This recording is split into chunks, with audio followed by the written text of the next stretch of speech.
Bienvenue pour ce nouveau rendez-vous expert consacré aujourd'hui à l'analyse des textes officiels publiés entre fin mars et début mai et intéressant de près donc le droit de la commande publique. Alors, parmi ces textes, on recense notamment l'arrêté du 29 mars 2017 permettant la prise en compte effective du principe dites-le nous une fois, le décret du 10 avril 2017 portant diverses dispositions en matière de commande publique et pris en application de la loi du 7 juillet 2016 ainsi que de la loi Sapin 2. Alors, durant ce mois d'avril, 3 autres textes ont été publiés. Les 2 arrêtés du 14 avril posant les nouvelles obligations et contraintes des acheteurs publics s'agissant de la dématérialisation, ainsi que l'ordonnance du 19 avril 2017 contenant des dispositions précisant le périmètre des obligations de mise en concurrence des titres d'occupation du domaine public. Enfin, le 5 mai dernier, un décret portant adaptation des missions de maîtrise d'œuvre aux marchés publics globaux a été publié. Laurent Seri, avocat associé au sein du cabinet Adamas, ainsi que maître Emmanuel Perroy, avocat collaborateur au sein du même cabinet, vont décrypter les dispositions essentielles de ces différents textes. Alors avant de vous laisser la parole, maître, je vous rappelle que vous avez à tout moment la possibilité de poser par écrit vos questions en cliquant sur l'onglet questions. Alors, questions auxquelles maître Seri et Perroy répondront à la fin de leur présentation.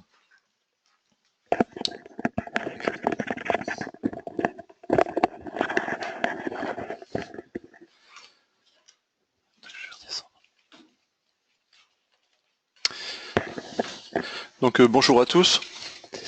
L'objectif ce matin est de parcourir en quelques minutes avec vous l'ensemble des évolutions récentes qu'a connu le droit de la commande publique. Alors je commencerai cette introduction en vous disant qu'il y a eu effectivement un florilège de textes qui ont été pris en matière de droit de la commande publique. On a entendu en fait traiter dans cette matinée le droit de la commande publique au sens large du terme, en intégrant notamment dans le sujet la réforme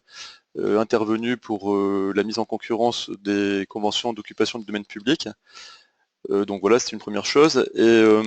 la deuxième remarque générale qu'on peut faire, c'est que ces différentes évolutions n'ont pas eu l'ampleur qu'ont connu les précédentes réformes du droit de la commande publique, et notamment les mesures de transposition des directives marché et de la directive concession. En fait, on a assisté à travers ces différents textes plus à des ajustements qu'à de véritables révolutions juridiques. Et donc ça devrait permettre de rassurer, j'allais dire, les acheteurs et aussi les opérateurs économiques quant à la portée de ces réformes. Alors finalement, ces différentes réformes se sont traduites par ce qu'on appellerait un toilettage des règles de la commande publique, des mesures de simplification essentiellement. Le maître mot aujourd'hui de la réforme de la commande publique, l'objectif affiché en tout cas par Bercy est de permettre à tous d'avoir une meilleure clarté dans l'application des règles de la commande publique, une simplification des règles d'accès à la commande publique, et j'allais dire que de ce point de vue, mon sentiment, hélas, c'est que c'est une volonté affichée, mais il y a tellement de réformes, il y a tellement de nouvelles dispositions qui entrent en vigueur, il y a tellement aujourd'hui finalement de différents types de contrats qui relèvent de différents régimes juridiques différents, qu'au-delà de l'objectif affiché, en pratique, on se rend compte quand même qu'il y a de nombreuses questions qui se posent, et on le verra ce matin dans les libres propos qu'on va tenir. Alors, par rapport à ce florilège de textes, on a essayé de prendre les choses par tous les bouts. Finalement, les textes sont un peu hétéroclites, concernent différents sujets, et donc on s'est dit que le plus simple, c'était de prendre les différents textes sous forme chronologique, de manière chronologique, et sous la forme d'un inventaire à l'après-vert, c'est-à-dire qu'on les balayera au fur et à mesure. Voilà. Alors, comme le soulignait Monsieur Richardot tout à l'heure, donc les différents points qui vont être abordés concernent d'abord le dites-le nous une fois, et donc la question de la dématérialisation déjà, la question ensuite de la portée du décret du 10 avril 2017, un sujet relatif ensuite à la dématérialisation à travers les 2 arrêtés du 14 avril 2017, ensuite un gros sujet relatif à l'ordonnance du 19 avril 2017 relative à la propriété des personnes publiques et la mise en concurrence des conventions d'occupation domaniale, et enfin le décret du 5 mai 2017 qui concerne principalement la maîtrise d'œuvre dans les marchés publics globaux. Donc voilà pour le programme de cette intervention. Alors le dites-le nous une fois, l'arrêté du 29 mars 2017. Alors par rapport à cette question, le dites-le nous une fois, pour être très clair, a suscité des questions lorsque les premiers textes qui l'ont transposé ont été pris il y a maintenant plusieurs mois. On se demandait en fait ce que c'était que ce dites-le nous une fois et comment ça pouvait marcher. Alors le dites-le nous une fois, l'objectif affiché par les rédacteurs de l'arrêté est de permettre en fait aux candidats finalement de ne plus avoir à remettre des liasses de documents aux acheteurs publics et pour nous qui conseillons parfois des opérateurs économiques de se retrouver dans ces situations parfois un peu ubuesques où on est à la fin de l'établissement d'une offre qui porte parfois sur des projets de plusieurs millions d'euros et puis finalement on se rend compte à la fin qu'il manque un certificat, une attestation et que donc on n'est pas capable ou on se retrouve en panique à ne pas pouvoir finalement produire le bon certificat pour l'impôt sur le revenu, les déclarations sociales, etc. Et donc finalement l'idée aujourd'hui a été de dire utilisons la dématérialisation pour pouvoir permettre aux acheteurs de finalement se dispenser d'avoir à remettre à plusieurs reprises des documents que l'administration a déjà. Et donc ça concerne, alors il faut être clair, uniquement en ce qui concerne les pièces candidatures, tout ce qui concerne tous les certificats fiscaux et sociaux, les déclarations sur le revenu, déclarations sociales, les déclarations, enfin les cotisations retraite et tout ce qui est respect par l'employeur des obligations d'emploi de travailleurs handicapés. Et donc finalement cet arrêté du 29 mars 2017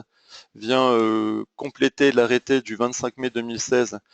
qui fixait la liste des impôts, taxes et contributions aux cotisations sociales qui devait donner lieu à la délivrance de certificats pour l'attribution de marchés publics et des contrats de concession.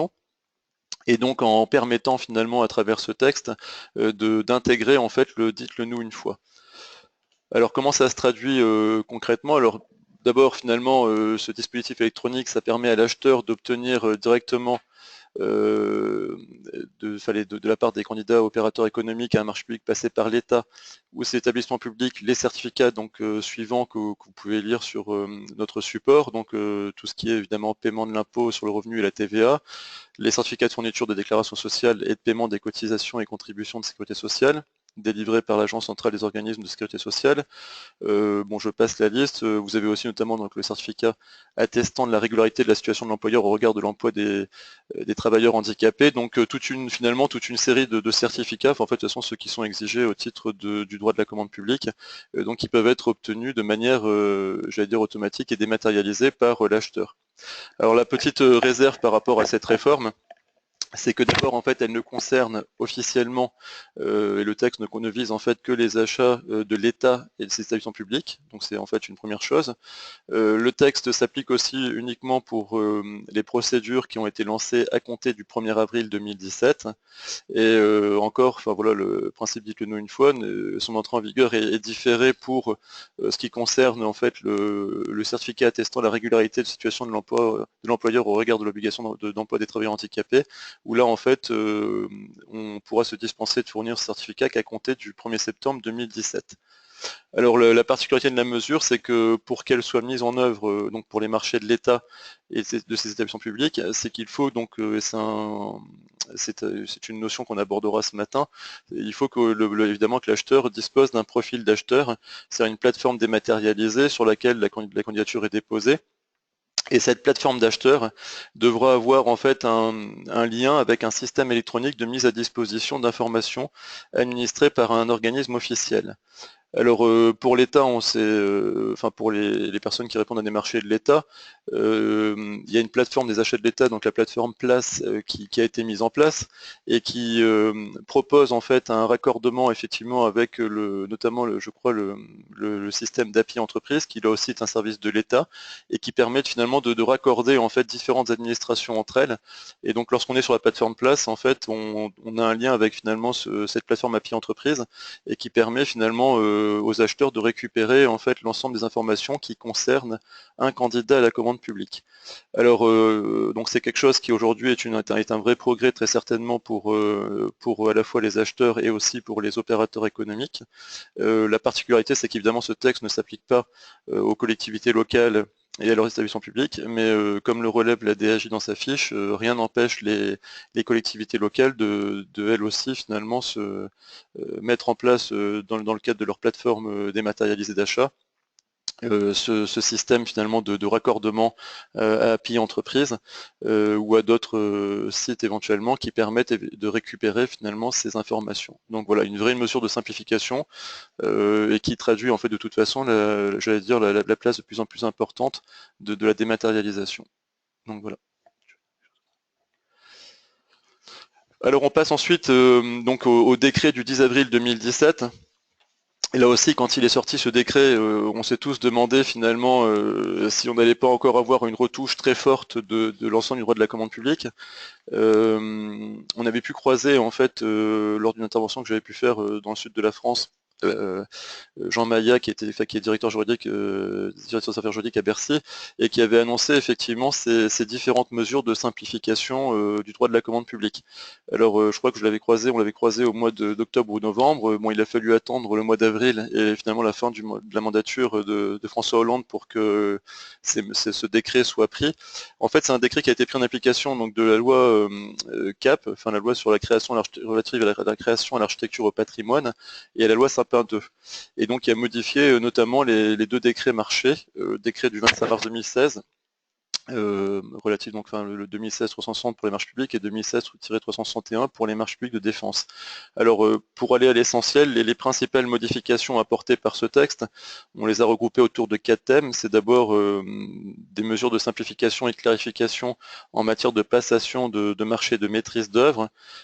C'est ensuite des simplifications qui sont intervenues en matière de production de certificats, on se dispense de l'excès de casier judiciaire. C'est ensuite par rapport on va le voir tout à l'heure, les lourdes obligations de la dématérialisation de l'open data, de la fixation d'un seuil pour finalement en deçà duquel les obligations ne s'appliqueraient pas. Et enfin, ces différentes mesures qu'on va voir qui sont issues du décret du 10 avril 2017. Donc voilà, finalement tout n'a pas été réformé, tout n'a pas été toiletté, c'est vraiment de simples mesures de clarification.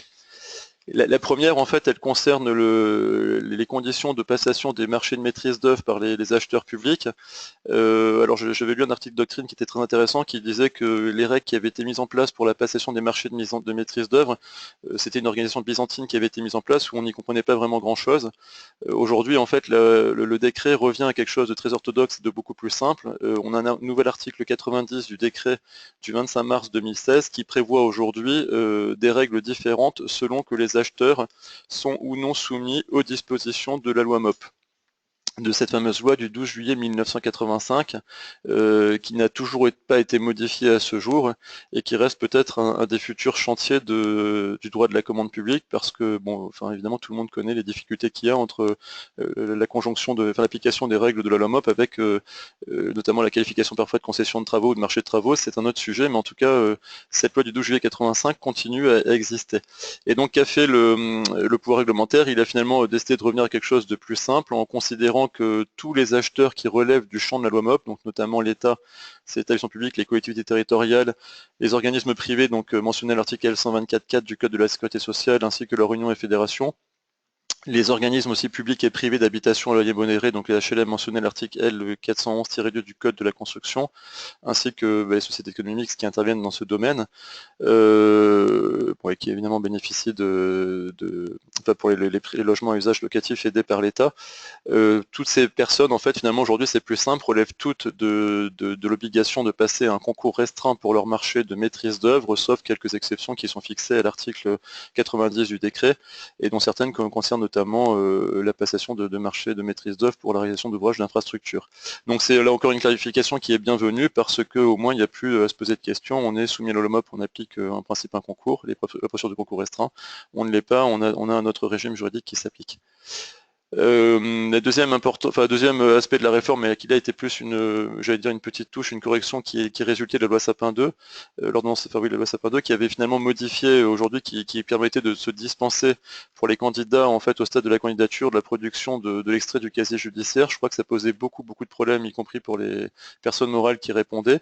La loi Sapin 2 avait supprimé cette obligation.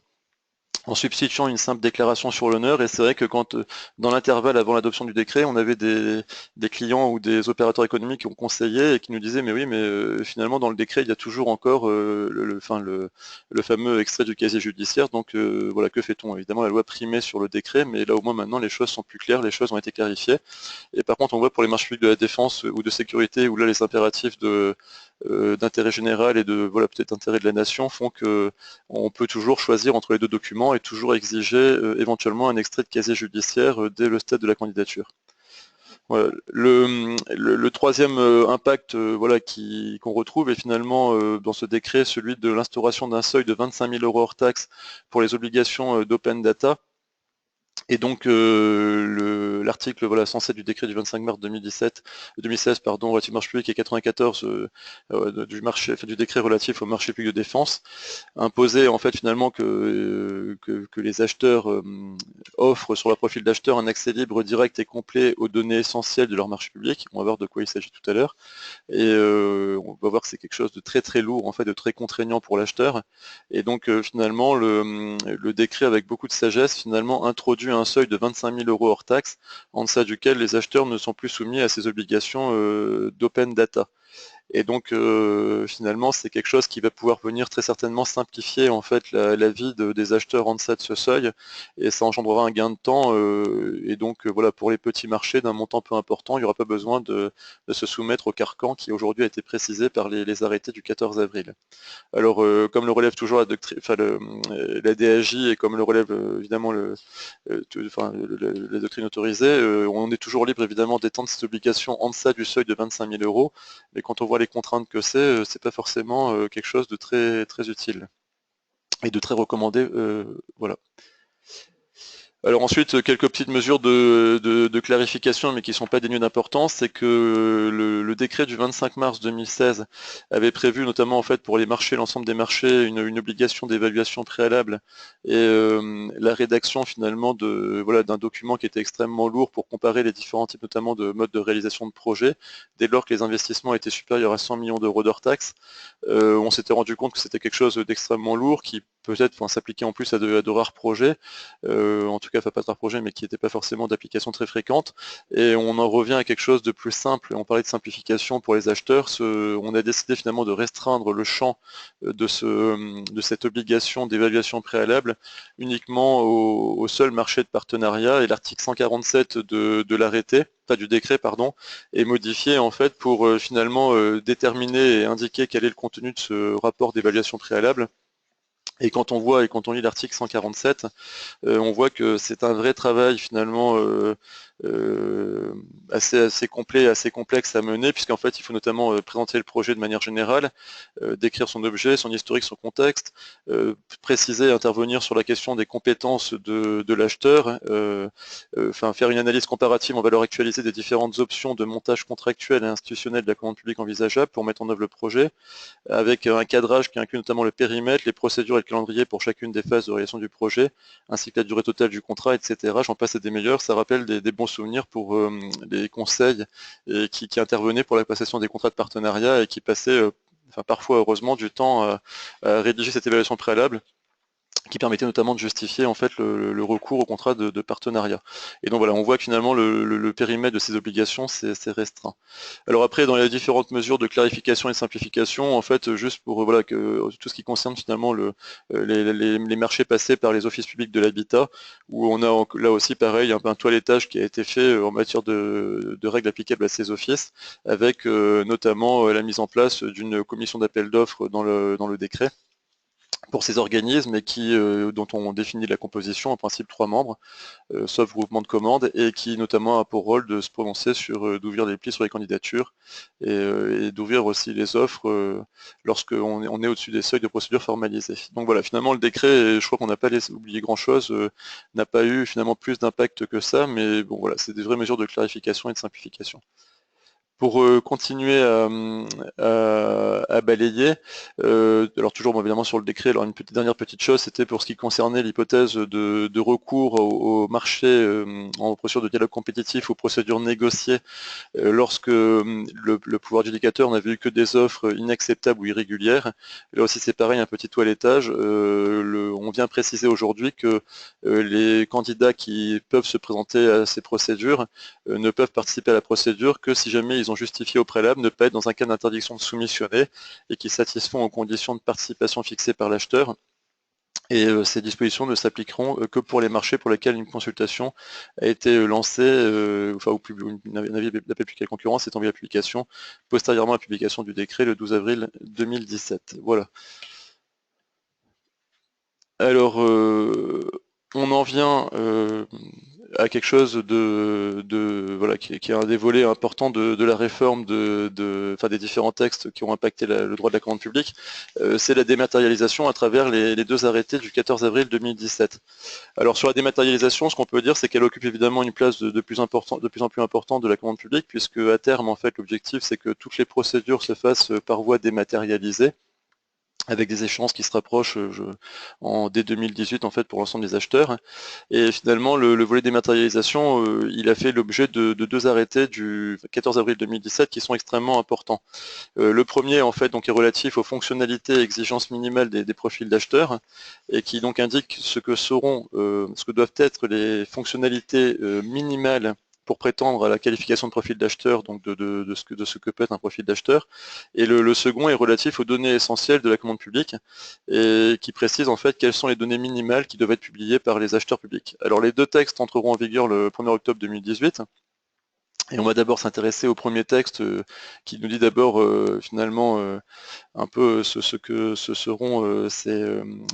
profils d'acheteurs. Alors voilà, l'idée c'est que voilà, l'article 41 du décret du 25 mars 2016 relatif au marché public dispose donc que toutes les communications et tous les échanges d'informations sont effectués par des moyens de communication électronique lorsqu'une consultation est engagée ou un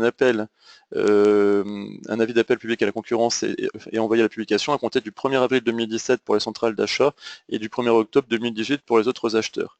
Et donc le profil d'acheteur est un élément essentiel en fait du droit de la commande publique.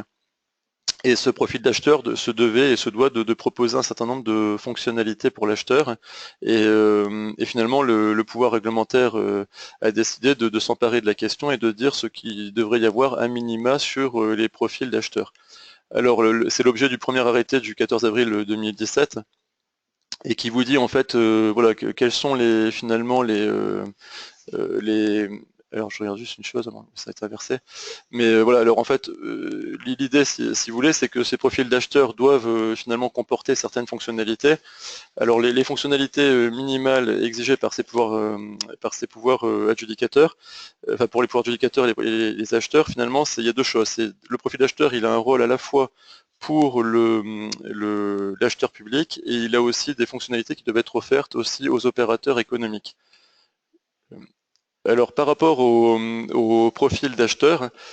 pour les personnes publiques, les fonctionnalités qui doivent être données sont visées à l'arrêté. C'est notamment celle de pouvoir, pour l'acheteur public ou l'acheteur de s'identifier, de pouvoir s'authentifier, de pouvoir publier des avis d'appel à la concurrence et leur éventuelle modification, de mettre à disposition des documents de la consultation, de pouvoir réceptionner et conserver des candidatures, et de pouvoir réceptionner et conserver des offres, y compris celles qui auraient été remises hors délai, et de pouvoir compléter un formulaire nécessaire à la publication des données essentielles prévues par l'arrêté du 14 avril 2017. C'est aussi de pouvoir offrir finalement un mode de transmission, enfin accéder à un service de courrier électronique d'un type donc finalement une messagerie, d'accéder pour l'acheteur finalement à un historique des événements permettant l'enregistrement et la traçabilité des actions ayant eu lieu sur le profil d'acheteur, et c'est aussi de pouvoir répondre aux questions soumises par les entreprises. Et c'est aussi le dernier sujet qui boucle avec le premier point qu'on a vu, obtenir des documents justificatifs et moyens de preuve lorsque ceux-ci peuvent être obtenus directement auprès d'autres administrations. Donc c'est l'article 1er de l'arrêté du 14 avril 2017. Et on a finalement en miroir ce que permet en fait d'offrir le profil d'acheteur pour les opérateurs économiques. Et donc là, c'est pareil, de pouvoir s'identifier et s'authentifier, de pouvoir connaître les prérequis techniques et les modules d'extension nécessaires pour utiliser le profil d'acheteur, de pouvoir accéder à un espace permettant de tester que la configuration du poste de travail utilisé est en adéquation avec les prérequis techniques du profil d'acheteur, de pouvoir effectuer une recherche permettant d'accéder notamment aux avis d'appel à la concurrence, aux consultations et aux données essentielles, de pouvoir consulter et télécharger en accès gratuit, libre et direct et complet les documents de la consultation, les avis d'appel à la concurrence et leurs éventuelles modifications, et de accéder aussi à un espace permettant de simuler le dépôt des documents, et après bien évidemment de pouvoir aussi déposer leur candidature, de pouvoir déposer leurs offres, et aussi de solliciter une assistance ou consulter un support utilisateur. Alors, on nous dit aussi dans l'arrêté que ce profil d'acheteur doit correspondre à certaines mesures,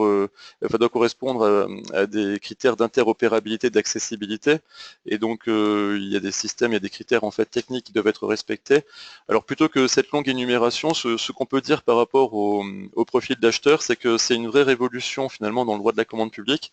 parce que finalement on passe d'un système où auparavant on demandait les pièces parfois par papier ou par voie électronique et on les recevait par courrier. Aujourd'hui l'idée finalement est d'avoir une dématérialisation totale de la procédure. Alors on a été consulté à plusieurs reprises dans le cabinet sur ces problèmes de dématérialisation. Quelques remarques qui sont assez amusantes. Bon, vous avez bien compris que le profil d'acheteur, ça permet finalement pour le pouvoir adjudicateur de mettre tous les documents à disposition, de recevoir les candidatures et les offres,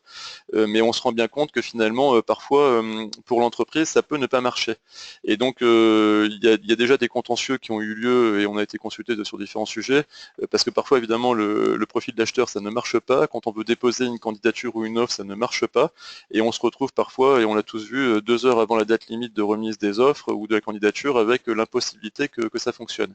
Et on voit que dans l'arrêté du 14 avril 2017, finalement, c'est des choses qui pourraient prêter à sourire en disant que finalement, on peut faire il y a un espace de test pour les opérateurs économiques. Alors, la DAJ, je crois, a utilisé la formule de bac à sable, un peu comme pour les enfants, où on peut s'entraîner, jouer et voir si ça marche. Finalement, voilà, il y a quand même des aspects extrêmement importants sur le plan technique. Et pour l'opérateur économique qui répond au marché, voilà, on voit bien que notamment dans les fonctionnalités, il faut que l'opérateur économique puisse tester son système, vérifier que son système marche. Et pour l'acheteur, en fait, évidemment, c'est un vrai sujet parce qu'il peut y avoir effectivement parfois des vrais bugs, des vrais dysfonctionnements. Et si jamais, en fait, le profil d'acheteur n'est pas accessible pendant une certaine période parce qu'il y a un problème technique ou bien il y a de la maintenance et que les candidats ne peuvent pas remettre leurs offres, évidemment, c'est une procédure qui peut être annulée globalement. Et dans cet aspect, finalement, l'arrêté du 14 avril 2017, notamment, évoque l'hypothèse pour les opérateurs économiques, c'est le 9e du grand 1, de pouvoir solliciter une assistance ou consulter un support utilisateur permettant d'apporter des réponses aux problématiques techniques. On s'est rendu compte en pratique qu'il fallait vraiment que cette hotline, en fait, ce service d'assistance fonctionne véritablement, parce que si jamais il fonctionne, en fait, le juge, voilà, notamment, voilà, vérifiera que la hotline était accessible ou pas. De la même manière, et aujourd'hui, évidemment, c'est quelque chose qui va devenir un vrai sujet de contentieux pour les opérateurs économiques et les profils d'acheteurs, quand la dématérialisation va être obligatoire pour tout le monde, évidemment la question va se poser parfois quand le candidat n'aura pas pu remettre son œuvre de savoir à qui est imputable finalement le manquement. Et l'acheteur qui aura pris toutes les précautions en avertissant les candidats, en leur disant voilà vous pouvez tester, vous avez la possibilité d'avoir un espace pour vous entraîner à déposer des documents, pour vérifier que vos logiciels et vos applications sont bien à jour de ces profils d'acheteurs, et bien évidemment il va falloir que les choses se fassent, que l'acheteur puisse prouver qu'il a bien permis aux opérateurs économiques de tester les choses, et si jamais il est incapable de le faire, il y a des risques que la procédure soit annulée. Alors à notre connaissance, jusqu'à maintenant dans les jurisprudences qu'on a vues, le juge a plutôt souvent été très clément avec le pouvoir adjudicateur en considérant que l'entreprise n'avait pas fait ce qu'il fallait, il y avait une hotline qu'elle n'avait pas contactée ou elle s'était prise trop tard. Mais c'est certain en tout cas que ça va être un véritable enjeu voilà, sur l'accès finalement la mise en œuvre de la dématérialisation. Alors évidemment le deuxième volet de l'arrêté du 14 avril 2017, donc c'est celui que vous avez sous les yeux, c'est finalement qu'est-ce que finalement aussi on peut mettre comme données essentielles de la commande publique sur ces profils d'acheteurs. Alors on va aller droit au but en fait, l'arrêté finalement indique finalement ce qu'on doit mettre sur ce profil d'acheteur, notamment donc c'est le numéro d'identification du marché. Et pour les marchés publics, en fait, il y a toute une série d'informations qui doivent être données et qui concernent en fait et qui sont énumérées à l'arrêté pour les marchés publics à l'article 2. Alors ces données essentielles, enfin, là aussi c'est pareil, on va pas peut-être toutes les reprendre, mais il y a le numéro d'identification unique du marché public qui est défini à l'article 1 donc de l'arrêté. C'est une numérotation qui commence en principe par l'année de passation l'année d'attribution du contrat, et puis après il y a des numéros spécifiques pour chaque collectivité locale ou chaque acheteur. Mais dans les données essentielles, donc on trouvera aussi donc l'article 2 de l'arrêté nous le dit, notamment la date de notification du marché, la date de publication des données essentielles du marché public initial, le nom de l'acheteur ou du mandataire en cas de groupement, le numéro SIRET de l'acheteur, la nature du marché public qui correspond soit alors à un marché de partenariat, accord cadre, marché subséquent, l'objet du marché public où il y a quelques lignes qui permettent de dire quel est l'objet du marché. On renvoie là encore pareil au CPV, en fait, à la nomenclature des marchés publics pour savoir en quoi concerne, enfin quel est le type de contrat qui est passé. On a une indication aussi du type de procédure de passation du contrat. On a une indication du lieu d'exécution du contrat, de la durée du marché public initial en nombre de mois, du montant hors taxe forfaitaire ou estimé en maximum en euros. On a la question de la forme du prix qui doit être indiquée, le nom du ou des titulaires du contrat et le nom ou les numéros d'inscription du ou des titulaires au répertoire des entreprises, des opérateurs économiques qui ont obtenu le droit d'exécuter le contrat. Et après, on a aussi dans ces profils d'acheteurs des choses qui concernent en fait la modification du contrat, et donc tout ce qui est, pour les marchés publics, l'article 2.2 de l'arrêté, la date de publication des données relatives à la modification apportée au marché public initial, l'objet de la modification qui a été apportée, la durée modifiée du marché public, le montant hors taxe modifié du marché, le nom du nouveau titulaire en cas de changement de titulaire du contrat, et on voit que finalement on a toute une série d'informations qui sont assez essentielles relatives au contrat, et en fait finalement sur ces données essentielles, quelques remarques générales. La première, c'est que finalement il y aura en fait des difficultés et très certainement des questions qui vont pouvoir se poser sur la nature des informations qu'on peut communiquer, notamment il faut respecter tout ce qui est secret des affaires, et donc il faudra pour l'acheteur quand même être vigilant éventuellement sur le fait de ne pas donner parfois certains renseignements, je pense notamment parfois peut-être au prix ou différentes choses. Il y a ensuite finalement une remarque générale aussi qui fait que, et c'est peut-être un regret moi, qu'on peut avoir en tant qu'avocat, c'est que l'acte d'engagement par exemple du contrat, mais on ne peut pas scanner de documents, malheureusement n'est pas disponible en fait sur le profil d'acheteur, et donc quand on veut contester parfois des marchés, notamment dans le cadre d'un recours Tarn-et-Garonne, et qu'on veut contester le contrat, parfois on aura peut-être effectivement accès aux données essentielles du contrat, alors qu'ils doivent être publiés dans un délai de 2 mois en fait pour les marchés publics à compter de la notification du contrat, et avant le début de l'exécution du contrat pour les contrats de concession, mais on se retrouvera peut-être éventuellement avec donc dans ce délai de 2 mois qui permet de faire, qui est le délai de 2 mois, alors pour le recours Tarn-et-Garonne, il court à compter des mesures de publicité appropriées, mais c'est clair qu'on peut se retrouver avec un accès des données essentielles sur le contrat, on sait qu'il est conclu, mais on n'aura toujours pas le texte lui-même de l'acte d'engagement du marché qui a été signé. Donc voilà, c'est peut-être un petit regret, mais enfin en tout cas bon, c'est comme ça. Et ensuite, ce qui se posera comme question, c'est, on voit déjà dans les fiches de la DAJ qui ont été faites, c'est que on voit déjà que pour la durée du contrat, c'est que des durées qui sont indiquées en mois, que si le contrat ne fait que 15 jours, il faudra quand même mettre un mois. Quand on est sur un marché à prix unitaire, il va falloir quand même se faire référence notamment à l'estimatif de la personne publique pour venir chiffrer en fait le prix du contrat, et on nous dit qu'il ne pourra jamais y avoir de valeur zéro. Ce qui veut dire que si on a des marchés à bon de commande, ou des accords cadres dans lesquels il n'y a pas de minimum et pas de maximum, ça peut poser des questions intéressantes. Et donc on voit que finalement, en tout cas, c'est quelque chose qui, à n'en pas douter, m'en posera des questions pour les acheteurs publics et les acheteurs, pardon. La petite remarque générale aussi qu'il y a à faire, c'est que ces informations devraient être disponibles pendant une durée minimum de 5 ans après la fin de l'exécution du marché public ou du contrat de concession.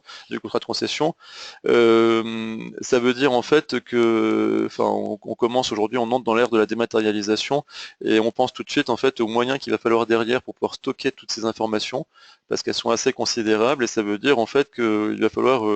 de gros lieux dans lesquels on pourra stocker en fait toutes ces informations, les conserver, et voilà. Alors sur le plan toujours technique et pratique sur ces profils d'acheteurs et ces données, l'annexe finalement, et ça s'inscrit finalement, ces données essentielles, dans un cadre qui est un peu finalement un cadre de volonté de respecter le droit de la transparence dans la passation des contrats, et que finalement on puisse contrôler comment les données publiques sont utilisées. Et la volonté affichée de la dématérialisation par rapport à l'accès aux données essentielles, c'est de permettre finalement aux opérateurs économiques de savoir finalement quels sont les marchés passés par enfin, une collectivité, un acheteur, de pouvoir éventuellement adapter son offre de prix par rapport au marché passé. Et ça permet aussi éventuellement à l'opérateur économique de savoir finalement quels sont peut-être des besoins nouveaux qui pourraient être satisfaits enfin, au profit des acheteurs. Et donc c'est vrai que ça relève d'une vraie volonté de transparence, d'une vraie volonté de pouvoir permettre à chacun finalement de voir comment aussi utiliser l'argent public. Et tout ça, ça marche par des référentiels en fait qui sont imposés et qui sont posés par l'arrêté, avec des formats de fichiers qui sont à utiliser et des systèmes enfin, techniques qui permettent finalement à l'ensemble des opérateurs de pouvoir accéder sans difficulté à l'ensemble des données essentielles qui auront été collectées. Et donc voilà, alors sachant que je ne l'ai pas dit pour le profil d'acheteur, mais il va falloir aussi déclarer son profil d'acheteur pour tous les acheteurs, et donc ça permettra finalement d'avoir quelque part un recensement complet de tous les marchés passés par toutes les collectivités locales, par tous les acheteurs publics ou acheteurs privés soumis à l'ordonnance. Voilà, donc c'est une vraie révolution. Alors, voilà pour l'accès aux données essentielles. J'avance vite pour ne pas être trop en retard. Je crois qu'il me reste combien, 10 minutes ou 5-10 minutes? Voilà. Pour aborder ensuite le volet de l'ordonnance donc du 19 avril 2017 relative à la propriété des personnes publiques. Alors cette ordonnance qui a été prise sur le fondement de la loi Sapin 2 vient apporter, alors là pour le coup, moi, quelque part une vraie révolution dans le droit, de l'occupation du domaine public et en matière de règles d'occupation domaniale. Finalement, cette révolution, elle résulte là encore une fois, d'une décision de la Cour de justice de l'Union européenne, Promo Impresa, du 14 juillet 2016, qui a été relativement commentée et qui a jeté un pavé dans la mare, puisqu'en fait, cette décision de la Cour de justice est venue dire que, en se fondant sur une directive de 2006, applicable à la passation des marches, plutôt à la délivrance d'autorisations et une directive service, en fait que dès lors qu'il y avait finalement une rareté finalement dans l'utilisation d'un bien du domaine public d'une collectivité locale, en l'occurrence c'était des entités qui étaient des entités italiennes dans ces affaires, et il y avait en fait une obligation de respecter une procédure de transparence et de mettre en place une publicité pour l'attribution de ces autorisations. Et donc cette jurisprudence de la Cour de justice de l'Union européenne, elle est venue finalement renverser la position qui était celle du Conseil d'État dans l'affaire Jeanboin du 3 décembre 2010, et dans laquelle le Conseil d'État avait considéré que les autorisations d'occupation du domaine public et les contrats d'occupation du domaine public étaient dispensés de publicité préalable et donc d'obligation de transparence. Alors le chapitre premier de l'ordonnance, donc qui vient mettre en place cette obligation de publicité et de transparence dans l'attribution des conventions d'occupation domaniale et des autorisations d'occupation domaniale, elle entre en vigueur, cette réforme, à compter du 1er juillet 2017. Bon, la petite particularité, dirons-nous, c'est que finalement, avec cette jurisprudence de la Cour de justice, le droit français aurait dû en fait anticiper cette évolution, et peut-être qu'en fait en réalité on aurait dû anticiper, et peut-être on devrait anticiper finalement la portée de cette réforme. Alors la particularité de cette réforme, c'est que donc voilà, elle se traduit par voilà, le texte qui finalement a suscité beaucoup de commentaires aujourd'hui et qui en suscite aussi beaucoup, qui suscite beaucoup d'interrogations. C'est ce fameux article L2122-1-1 du CG3P qui dispose désormais que, sauf disposition législative contraire, lorsque le titre mentionné à l'article L21 permet à son titulaire d'occuper ou d'utiliser le domaine public en vue d'une exploitation économique, l'autorité compétente organise librement une procédure de sélection préalable présentant toutes les garanties d'impartialité et de transparence et comportant des mesures de publicité permettant aux candidats potentiels de se manifester. Et donc on voit tout de suite finalement que cette obligation de publicité de mise en concurrence se limite simplement à l'octroi de titres d'utilisation ou d'occupation accordés en vue d'une exploitation économique. Donc ce ne sont pas toutes les conventions d'occupation domaniale qui relèveront de cette obligation de publicité de transparence. Cette obligation s'applique donc à toutes les personnes publiques. Et ce qui est important, c'est que la réforme et l'ordonnance précisent aussi que le titre, la durée du titre doit être fixée de manière à ne pas restreindre ou limiter la libre concurrence au-delà de ce qui est nécessaire pour assurer l'amortissement des investissements projetés et une rémunération équitable et suffisante des capitaux investis, sans pouvoir excéder les limites prévues le cas échéant par la loi. Et donc on voit que c'est une véritable révolution dans le droit des occupations, de l'occupation domaniale, puisque évidemment auparavant on pouvait faire ce qu'on voulait. La durée pouvait probablement être fixée de manière relativement libre. Il me semblait en tout cas que des jurisprudences avaient peut-être pu laisser déjà entendre le contraire, mais en tout cas, c'était quelque chose où on s'accordait peut-être de manière générale à considérer qu'il y avait quand même une certaine souplesse et une certaine liberté. Et aujourd'hui, la donne est complètement changée. Dès lors que l'autorisation est accordée en vue d'une exploitation économique, la durée du contrat devrait être encadrée, tenir compte notamment de l'amortissement des investissements projetés et de la rémunération équitable accordée finalement à l'occupant du domaine. Et on voit que finalement à travers ça, on se rapproche très fortement du droit de la commande publique, parce que voilà, dans l'ordonnance, notamment sur les concessions, on a finalement ces contraintes de durée qui doivent être fixées, notamment par rapport aux investissements qui sont confiés aux concessionnaires. On a évidemment en matière de marché public aussi tous les débats sur la durée des contrats qui doit permettre une mise en concurrence régulière du contrat. Et donc on voit finalement que cette ordonnance fait basculer finalement les conventions d'occupation domaniale dans un champ d'obligation de publicité de mise en concurrence en principe. Alors,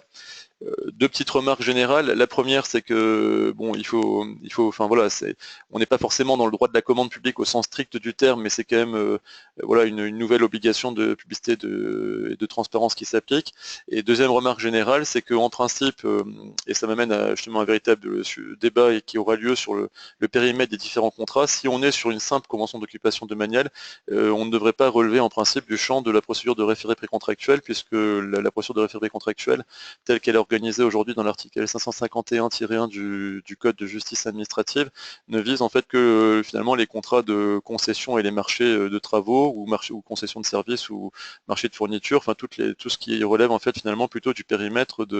des directives marché et services, enfin directives concession pardon. Et ce qui veut dire que voilà, on a bien finalement aujourd'hui la création finalement d'un nouveau type de contrat d'occupation domaniale, un nouveau type de contrat. Donc il va falloir en clair, pour simplifier les choses, on va avoir une typologie de contrat qui peut être la suivante. Les simples contrats d'occupation du domaine public enfin, qui ne sont pas conclus en vue d'une exploitation économique, qui peuvent toujours être conclus librement et accordés librement. On aura à côté un niveau au-dessus les conventions d'occupation domaniale qui permettent éventuellement l'exploitation qui permettent une exploitation économique qui eux devront relever donc de ces nouvelles dispositions de publicité et de transparence sous réserve des exceptions qu'on verra. Et puis ensuite après on peut avoir des contrats qui sont on bascule dans la catégorie de la concession de services. Et là on a une jurisprudence intéressante du Conseil d'État qui a été rendue en début 2017, notamment sur des conventions de terminal en matière portuaire. Et bon, on a eu l'occasion d'intervenir sur ces sujets-là et de se rendre compte que c'est parfois assez délicat d'arriver à distinguer quand est-ce qu'on est dans une concession de service, quand est-ce que la convention de terminal est une concession de service, et quand est-ce que, au contraire, c'est une simple convention d'occupation du domaine public,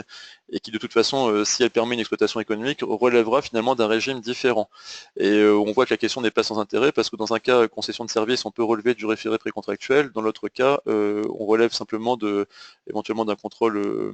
du juge sur l'attribution du contrat dans le Tarn-et-Garonne, mais ce sera différent. Donc voilà, tout ça pour dire que donc c'est le troisième type de contrat, et puis après on pourra éventuellement avoir d'autres types de contrats, pourquoi pas des marchés de services ou différentes choses, donc, et d'ailleurs dont l'autorisation pourrait être un accessoire, et c'est ce qui est d'ailleurs traité par l'ordonnance. Donc voilà pour les différents sujets, notamment de questions sur le périmètre et les différentes notions. Le texte a prévu en fait quand même des dérogations, ce qui est plutôt bienvenu. Et donc là, on a une dérogation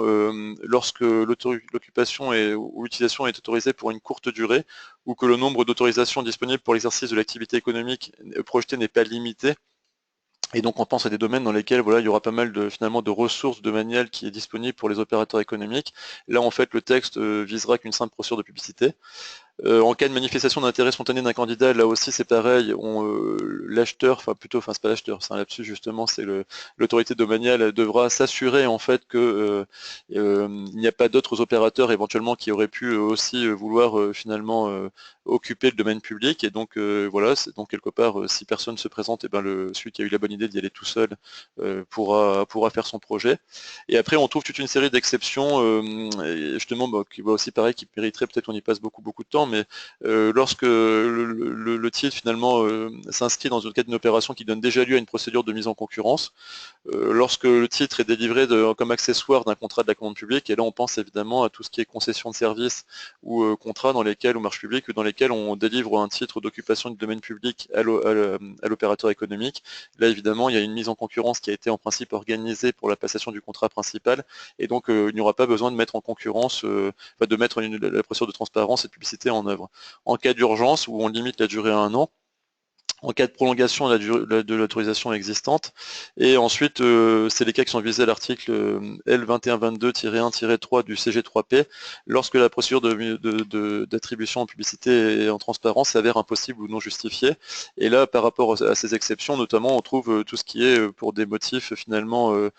techniques, ou une des exceptions qui concerne finalement la configuration du domaine,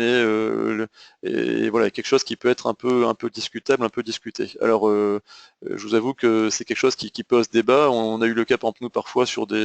l'occupation, par exemple, de parcelles de domaine public qui seraient situées à proximité, par exemple, de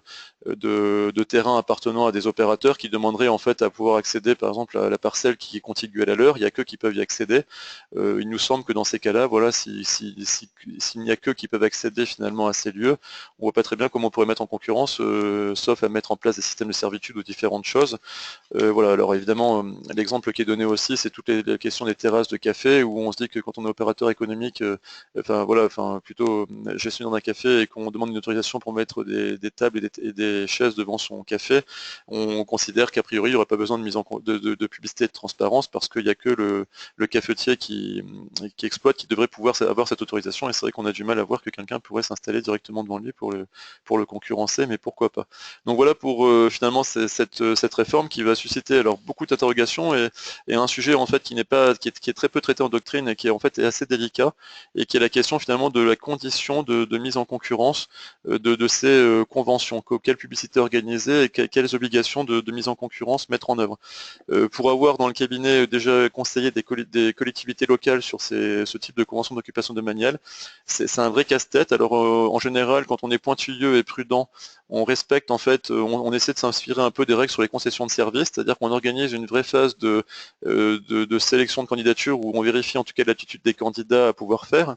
Évidemment, les textes de la commande publique ne sont pas applicables, donc le débat est de savoir si on peut demander plus que ce qu'il y a dans la commande publique ou pas, et en fait, de toute façon, les textes de la commande publique ne sont pas applicables, donc c'est plutôt une question de gradation entre les capacités du candidat par rapport à là aussi ce qui devrait exécuter comme activité sur le domaine public. Donc il ne s'agira pas de demander trop de choses, mais donc il y a un débat évidemment sur les candidatures, et puis il y a aussi un débat pour ce qui concerne les obligations de transparence, les offres, comment on choisit les offres, est-ce qu'il faut mettre en place des critères, est-ce qu'il faut les hiérarchiser, pas les hiérarchiser, et là on se dit qu'on peut peut-être s'inspirer finalement de ce qui avait été mis en place par le Conseil d'État antérieurement à la réforme qui est issue de la directive concession, en disant voilà qu'on peut éventuellement au moins, on se doit d'indiquer quels sont les critères de choix candidats, et on n'est pas forcément obligé d'indiquer les modalités de mise en œuvre, mais là aussi c'est pareil, la jurisprudence sera peut-être amenée finalement à apporter très certainement des précisions sur ces points, et ça concerne la transparence. On a évidemment aussi le même débat sur la publicité, où est-ce que la publicité sur un site internet d'un candidat suffira, ou est-ce qu'il faudra encore aller parfois, en caricaturant un peu, jusqu'au BOMP ou au JOIE, pour finalement attribuer tel ou tel type d'autorisation domaniale. Évidemment, selon les enjeux et selon la taille de l'emprise domaniale, il y aura très certainement finalement des matières à réflexion sur le type de support. Et finalement, on se retrouve, et c'est pour ça qu'on voulait l'intégrer ce matin dans notre réflexion, au même débat qu'on avait quand on parle aujourd'hui de marché public adapté. Finalement, voilà, on est libre de faire ce qu'on veut, mais il y a toujours un juge à la fin qui vient vous dire que ce que vous avez fait n'est pas suffisant ou est mal fait. Donc voilà pour les débats qui ne manqueront pas de surgir du fait de ces nouvelles mesures. Et donc en tout cas voilà, l'idée c'est que de retenir c'est qu'il y a quand même voilà, une grande marge d'appréciation qui est laissée aux gestionnaires de manuaux. La procédure est définie de façon minimale, mais c'est pas forcément, comme on l'a vu, un gage de sécurité. Et puis après, il y a évidemment des questions qui vont se poser et qui vont être assez délicates sur la question des transferts des titres existants lorsque le respect des obligations de publicité de sélection préalable s'y oppose. Et donc là, il va y avoir des débats, et notamment aussi pour tout ce qui est fonds de commerce sur le domaine public, où là, il y a des dispositions spécifiques qui ont été mises en œuvre qui pourront poser aussi débat. Donc voilà un chantier encore à traiter. Et pour terminer, donc voilà quelque chose d'un peu plus simple dans ce panel d'évolution des règles de la commande publique, c'est le décret du 5 mai 2017 qui finalement est la consécration du pouvoir des maîtres d'œuvre, en tout cas du pouvoir des architectes dans le droit de la commande publique. Alors évidemment, les architectes jouent, et les concepteurs, la maîtrise d'œuvre joue un rôle fondamental. On a parfois tendance un peu à la laisser de côté. Elle se rappelle parfois notre bons souvenirs, notamment j'ai des souvenirs de jurisprudence issus de contestations de conseils régionaux d'ordre des architectes qui ont pu obtenir parfois de manière retentissante la remise en cause de contrats de partenariat en contestant les conditions de recours au contrat de partenariat. Et donc ça veut dire que, voilà, que la maîtrise d'œuvre, et notamment dans les marchés globaux, ça pose un vrai sujet. Alors pour avoir consulté dans pas mal de procédures dans lesquelles, des marchés globaux, marchés de conception-réalisation ou contrats de partenariat, c'est vrai qu'en écoutant les différents acteurs, voilà, il faut le dire, on dit parfois que le maître d'œuvre parfois peut être écrasé par l'entreprise, qu'au contraire le maître d'œuvre, du point de vue de l'entreprise, prend trop de place et a trop d'exigences et des contraintes qui peuvent être difficiles à remplir sur le plan technique. Et donc mon tout fait que finalement il y a une place de la maîtrise d'œuvre qui est à trouver dans le cadre de ces marchés globaux et des prérogatives à défendre. Alors ce qu'a obtenu en fait et ce qui a été validé finalement par ce décret du 5 mai 2017, c'est que dans le cadre des marchés publics globaux, finalement on arrive à identifier quoi qu'il arrive l'équipe de maîtrise d'œuvre qui sera chargée de la conception de l'ouvrage et du suivi de sa réalisation. Donc c'est un minimal en fait, c'est une obligation, une condition d'exécution du contrat. Et donc dans le décret en fait on vous indique que c'est de le stade des candidatures qu'on devra identifier en fait l'équipe de maîtrise d'œuvre chargée de la conception et du suivi de sa réalisation. Donc c'est pareil dans les candidatures, c'est quelque chose en plus qu'il va falloir demander aux candidats pour ces marchés globaux. Et après ensuite, lorsqu'il s'agira de marchés publics globaux qui concernent en fait la réalisation d'ouvrages, de bâtiments, en fait on retrouvera finalement une obligation de définir en fait un minimum, voilà, une mission de base de la maîtrise d'œuvre et qui comportera notamment les études d'avant-projet définitive, les études de projet et d'exécution, ainsi que le suivi de la réalisation des travaux. On aura aussi la possibilité de donner, si on le souhaite, la réalisation de certaines, de prestations d'esquisses à l'équipe de maîtrise d'œuvre. Et donc finalement, on retrouve finalement la sanctuarisation d'un cœur de métier de la maîtrise d'œuvre, sachant qu'alors pour les marchés de partenariat, en fait, il n'y a pas cette obligation. Enfin, on doit définir ces missions, mais il n'y a pas de référence à un contenu de mission précis. Donc ça peut être fait de manière plutôt libre. L'idée, en fait, voilà, on le voit, c'est de permettre finalement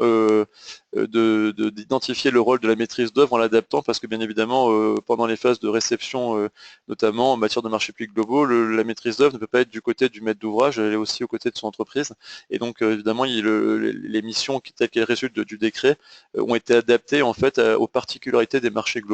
mais on sent quand même la volonté que le maître d'œuvre joue un rôle, notamment pour assister évidemment aussi le maître d'ouvrage, en tout cas lui permettre de pouvoir au maître d'ouvrage exécuter ses obligations. Et donc voilà en fait pour ces réformes. Voilà, je crois qu'on a fait à peu près le tour je l'espère, en un peu plus de 50 minutes. Donc voilà, mais je vous remercie en tout cas.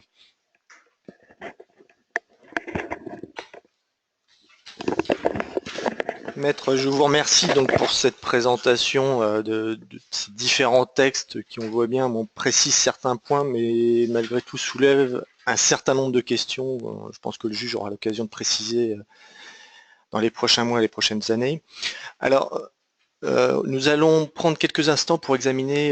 les éventuelles questions qui pourraient être posées. Donc, je vous demande de patienter un petit moment, le temps que nous puissions les examiner.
Oui, alors sur une question là, qui concerne dites-le nous une fois, jusqu'à combien de mois peut-on revenir en arrière? Nous, notre compréhension en fait, c'est que finalement les certificats fiscaux et sociaux sont valables notamment annuellement pour notamment l'impôt sur le revenu ou et enfin, les obligations aussi de tout ce qui est social, enfin obligations sociales. Et donc du coup, on a du mal, effectivement, on se dit que logiquement, il faut que l'opérateur économique mette à jour en fait ces informations pour que l'acheteur puisse voilà, récupérer en fait ces informations et voilà, ça veut dire que si on change d'année, il y a probablement des chances en fait qu'on ne puisse pas récupérer des précédents certificats qui ne seront plus valables. Donc voilà, c'est encore une fois, il me semble que le dites-le nous une fois, ça n'a pas pour objet finalement de le faire une fois et de pouvoir à vie bénéficier d'une présomption de conformité fiscale et sociale. C'est plutôt en fait simplement de pouvoir pour l'acheteur, enfin de pouvoir finalement accéder à ces informations pour les candidats de manière plus simplifiée, sans que les candidats aient besoin de les remettre, mais il y aura évidemment une mise à jour à faire. S'agissant de savoir si les pièces ont été remises par écrit, il nous semble que le dites-nous une fois tel qu'il est organisé en tout cas par le décret et l'arrêté, ça vise évidemment la dématérialisation et notamment par ce principe finalement d'accès à cette plateforme dématérialisée. Donc malheureusement, c'est pas certain que des pièces remises par écrit précédemment puissent être suffisantes. Voilà, c'est un point en tout cas on regardera de manière peut-être plus complémentaire, plus précise, mais c'est pas forcément certain.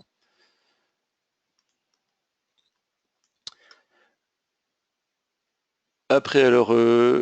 pour l'ordonnance du 19 avril 2017 et les contrats d'occupation de domaine public passés entre le délégataire d'une DSP et les usagers, alors c'est très clair que le texte de l'ordonnance ne s'applique pas en fait pour ce type de contrat, puisqu'en fait, voilà, l'ordonnance voilà, enfin, vise simplement les conventions d'occupation du domaine public qui sont délivrées par le gestionnaire du domaine, et que dès lors on est titulaire d'un contrat d'occupation du domaine public qui est assorti, enfin qui est lié plutôt à une concession de service, voilà, en principe, on a satisfait à l'obligation de transparence. Ce qui n'empêche pas qu'il y a il y a un deuxième type à ce moment-là, de contraintes qui peuvent peser en fait sur le délégataire de service public, qui peut se voir imposer parfois d'attribuer lui-même, après mise en concurrence, les sous-autorisations d'occupation de domaine public, et je pense notamment au domaine public autoroutier, ou pour tout ce qui est donc justement concession, occupation enfin, les cahiers des charges des concessions d'autoroute, en fait, imposent notamment voilà, la mise en concurrence de l'occupation des aires d'autoroute et des stations-service, par exemple.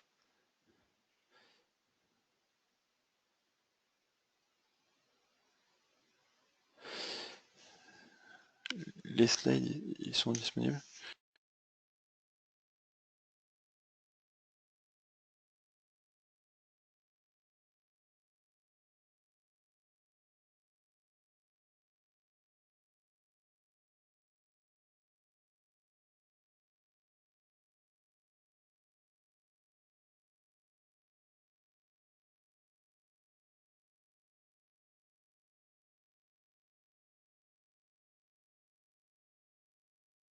Ouais.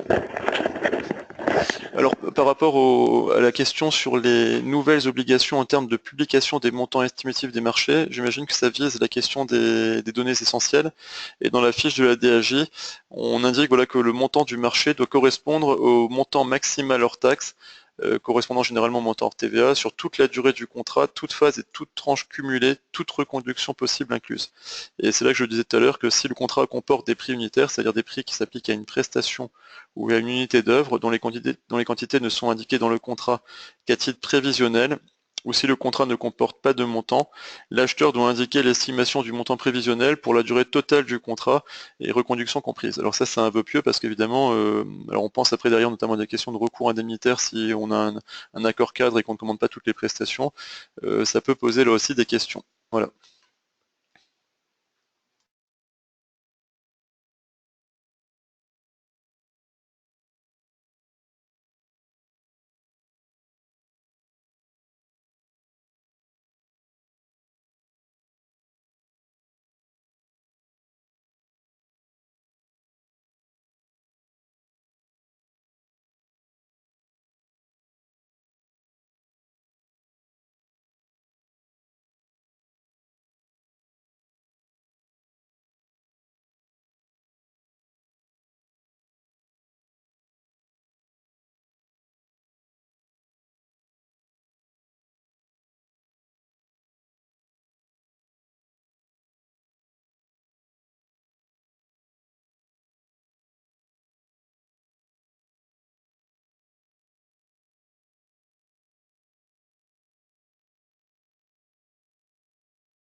Oui, alors il y a une question qui porte sur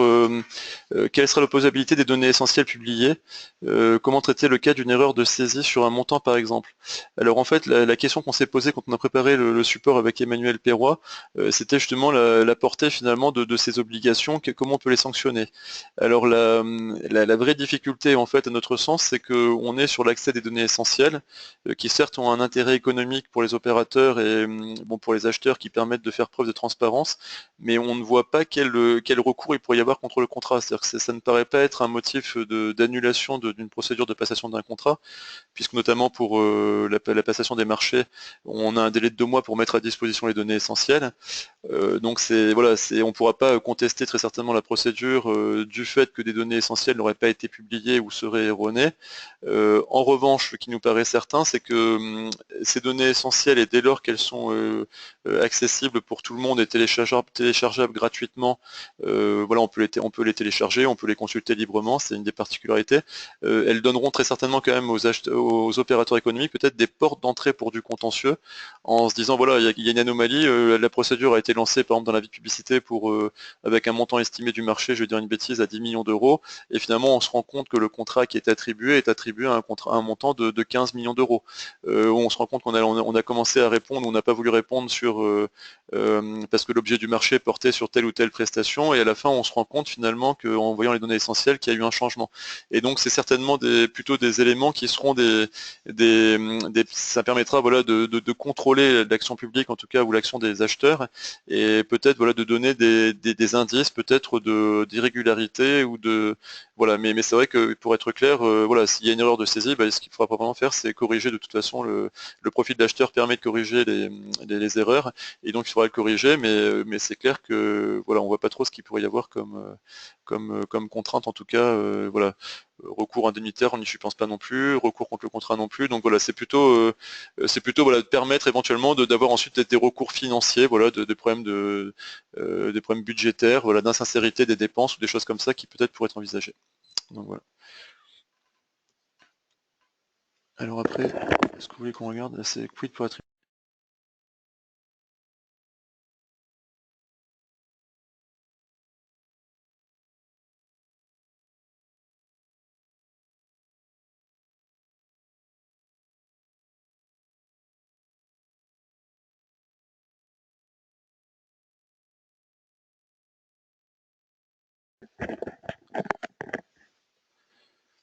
Oui, alors la question sur l'occupation du domaine public portuaire, place de port, alors si c'est effectivement, si on comprend juste le fait de pouvoir s'amarrer en fait dans un port, donc le droit de mouillage, enfin ce qu'on appelle l'anneau, logiquement il ne devrait pas y avoir de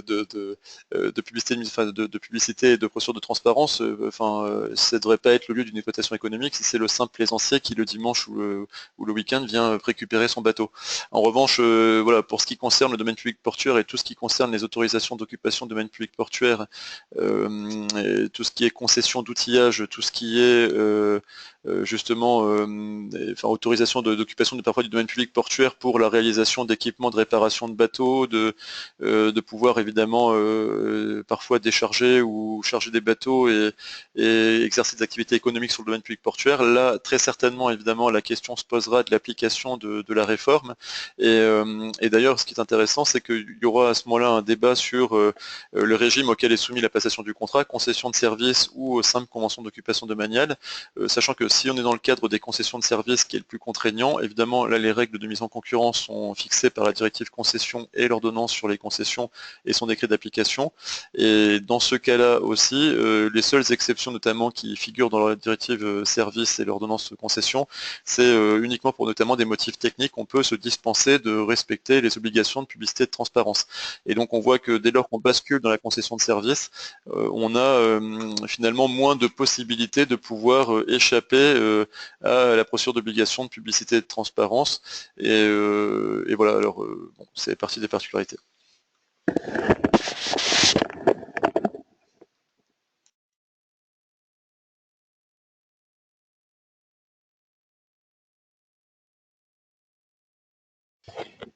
Bien, je vous remercie donc d'avoir assisté à ce webinaire consacré à l'analyse de ces 6 textes officiels donc parus récemment et de vous donne rendez-vous dans les prochains mois donc pour de nouveaux rendez-vous experts. Je vous remercie.